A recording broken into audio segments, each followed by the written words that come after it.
பிஸ்மில்லாஹிர் ரஹ்மானிர் ரஹீம். ஒரு மூமின் பயப்படாதவனாக கோழைத்தன்மை அற்றவனாக இருக்கும்போது காரியங்கள் பலவும் சாதிக்க முடியும். அது மட்டுமல்லாமல் பயம், திடுக்கம், அச்சம் என்பவை வாழ்க்கையின் முன்னேற்றத்திற்கு பெரும் தடைக்கற்களாக இருக்கும்.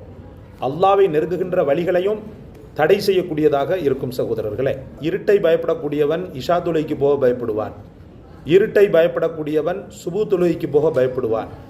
நாய்கள், பேய்களுக்கு பயப்படக்கூடியவன் எந்த வக்துமே தொழுவதற்கு போவதற்கு பயப்படுவான்.